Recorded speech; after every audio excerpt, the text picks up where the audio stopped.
নমস্কার বন্ধুরা, আমি আকাশ। আজ চলে এলাম আজকে আরেকটা সিনেমা রিভিউ করব।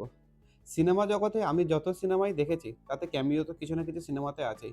সবথেকে বাজে যদি ক্যামিওওয়ালা কোনো সিনেমা দেখে থাকি সেটা হলো আলিয়া ভাটের নতুন যে সিনেমা রিলিজ পেয়েছে, অর্থাৎ আমি আলফা সিনেমার কথা বলছি, যে সিনেমায় ঋত্বিক রোশনের একটা ক্যামিও আছে। কেন যে আছে, কী কারণে আছে আমি সত্যি বুঝলাম না। আজকে রিলিজ পেয়েছে ৩রা জুলাই আলফা, যার স্টার কাস্ট বিশাল বড়। অনিল কাপুর, আলিয়া ভাট, শারবারি, ববি দেওয়াল আর ঋত্বিকের কথা তো প্রথমেই বললাম। তো কেমন হলো এই সিনেমা? আজকে সেই কথাই বলবো। সিনেমার প্লট নিয়ে যদি বলি, সিনেমার প্লট দেখানো হয় ববি দেওয়াল, যার চরিত্রের নাম ফাতে, সে আরেকজন ডাক্তার মিলে সুপার হিউম্যান তৈরি করবে, তাই তারা আলফা সিরাম তৈরি করছে। আর অনিল কাপুর আছে চিফের চরিত্রে।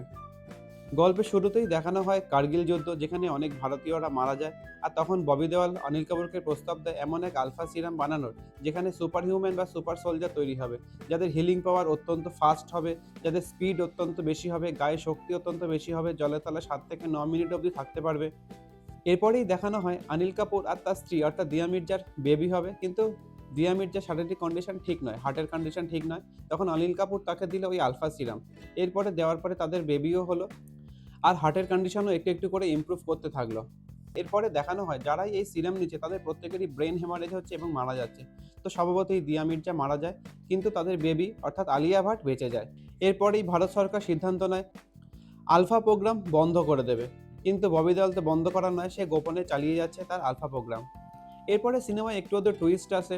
আলিয়ার ক্যারেক্টারকে দেখানো হয়, তার ট্রিটমেন্ট, তার ট্রেনিং, এগুলোকে খুব সুন্দরভাবে তুলে ধরা হয়। তারপরে আসে শারবারির ক্যারেক্টার, যেটা একটু মিস্ট্রি আছে। আলিয়া ভাট কেন ববি দেওয়ালের বিরুদ্ধে গেল সেটাও দেখানো হবে এই সিনেমায়। এবার বলি পজিটিভ দিক। সত্যি বলতে সিনেমার স্টোরিটা কিন্তু আর ৫টা সিনেমার থেকে অনেকটা আলাদা, একটু হলিউড লেভেলের স্টোরিটা কিন্তু। এখানে ববি দেওয়ালের অ্যাক্টিং আমার কিন্তু ভালো লেগেছে, আলিয়া ভাটের অ্যাক্টিংও ভালো লেগেছে, তার ক্যারেক্টার বিল্ড আপ ভালো লাগবে। অনিল কাপুরের চরিত্রটা এভারেজ। এবার বলি নেগেটিভ দিক। মা হারানো বা ছোটবেলাটা ঠিক করে সে ভালোবাসা পায়নি, এই দৃশ্যগুলোকে বড্ড বেশি ফুটিয়ে তোলা হয়েছে, যেগুলো এই ধরনের সিনেমাতে খুব একটা মানানসই নয়, যেটা গল্পটাকে অনেকটা স্লো করে দেয়।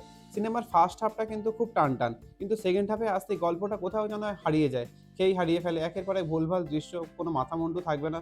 তো একের পর এক ভুলভাল দৃশ্যতে সিনেমা কিন্তু আপনার মাথা খারাপ করে দেবে। আর শারবারির যে ক্যারেক্টার বিল্ড আপ সেটা কিন্তু খুব ভালো হয়নি, তাকেও সিনেমায় কিন্তু খুব ভালোভাবে প্রেজেন্ট করা হয়নি। তো সবশেষে একটাই কথা বলব, সিনেমাটা আপনি অবশ্যই দেখবেন। যদি আপনি স্পাই ইউনিভার্সের ফ্যান হন তো অবশ্যই দেখবেন। তবে খুব বেশি প্রত্যাশা নিয়ে হলে যাবেন না। সিনেমাটাকে আমি ১০ এ রেটিং দেব ৩। আমার মোটামুটি লেগেছে, খুব ভালো কিছু লাগেনি। তো আপনারা কি সিনেমাটা দেখেছেন বা দেখার প্ল্যান করছেন সেটা আমাকে জানাবেন। আমার ভিডিও ভালো লাগলে লাইক, কমেন্ট, সাবস্ক্রাইব করে পাশে থাকবেন। দেখা হচ্ছে পরের ভিডিওতে। Thank you.